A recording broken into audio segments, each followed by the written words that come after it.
moi je suis en caramel beurre salé parce que je suppose qu'on est dans un endroit où c'est bien d'avoir du beurre salé. Et du chocolat Caraïbe. Peut-être que de La Rochelle sont partis de bateau vers les Caraïbes pour ramener ce chocolat, je sais pas. Et comme tout est mangeable, je trouve que c'est pas mal vu que je fais un film écolo, qu'il n'y ait pas de déchets. Ah, c'est pas mal ça. L'impression, moi. L'impression. Alors moi c'est une coupe, parce que je pense que j'aime bien avoir le contrôle sur ce qui se passe comme dans mon travail d'animateur, et que le côté dégoulinant et voilà, ça, Démonstration. ça me stresse. Et puis alors effectivement c'est un peu moins écologique, et j'ai de la réglisse. J'aime bien parce que la réglisse, c'est vraiment à cheval entre le salé et le sucré, et le agréable et le désagréable. J'aime bien ça. Et stracciatella parce que c'est un truc tellement classique que c'est une bonne façon de tester un glacier que vous ne connaissez pas. C'est la stracciatella, ça doit être très simple.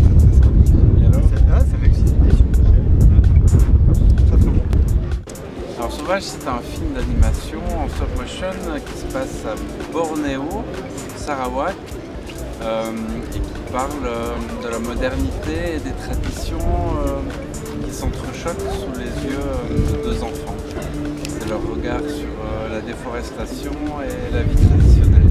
Et je pense qu'il faut aller voir ce film parce que c'est un film grand public qui s'adresse tant aux enfants qu'aux adultes, qui parle de sujets totalement d'actualité. Mais c'est pas un film à thèse.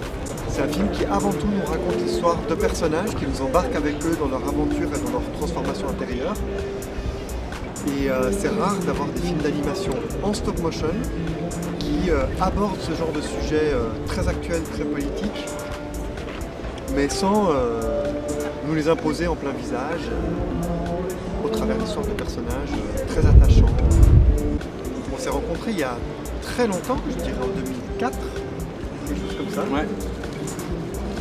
Parce que le monde de l'animation, le monde du cinéma suisse n'est pas très grand, l'animation suisse est encore plus petite, et alors l'animation de la stop motion, c'est vraiment quasiment familial. Une famille, ouais. Et on s'est rencontrés au moment où Claude faisait son premier court-métrage en tant que réalisateur, et moi je sortais d'école, et j'étais l'animateur à la recherche de travail et de gens qui partageaient cette passion.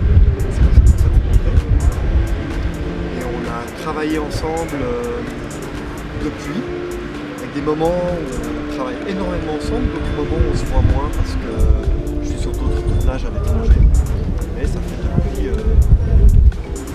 on a commencé à travailler ensemble en 2007 sur Sainte-Barbe, et depuis on a travaillé ensemble sur des courts et des longs métrages, et dans des positions très différentes. Claude a produit mon premier court métrage en tant que réalisateur, et puis j'ai participé à une partie du développement de son premier long métrage en tant que réalisateur, en tant qu'animateur et au développement des maquettes. Et on a aussi un studio, une société de production avec un petit studio d'animation en stop motion. On gère aussi ensemble avec le troisième associé, Olivier. Pour d'autres projets que les nôtres. Personnellement, je pense que les festivals, c'est l'occasion de voir des choses sur grand écran qu'on ne peut jamais voir sur grand écran autrement. Et il y a plein de films qui sortiront cet automne. C'est chouette de les voir ici parce qu'il y a les équipes de films, tout ça. Mais là, par exemple, il y a une rétrospective Pagnol.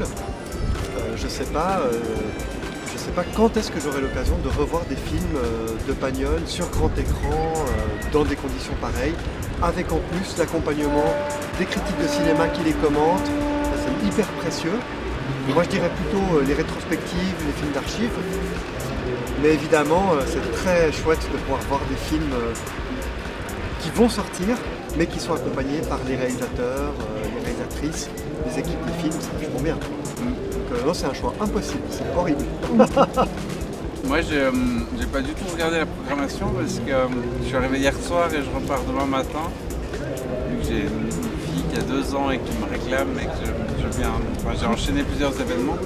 Donc comme j'ai pas le temps d'aller voir d'autres films et que je suis dans la présentation de mon travail, je sais que ça me ferait trop envie de regarder et de ne pas pouvoir y aller. Donc je vais éviter d'ouvrir le programme, mais ça a l'air vraiment très très riche et très excitant. Ouais.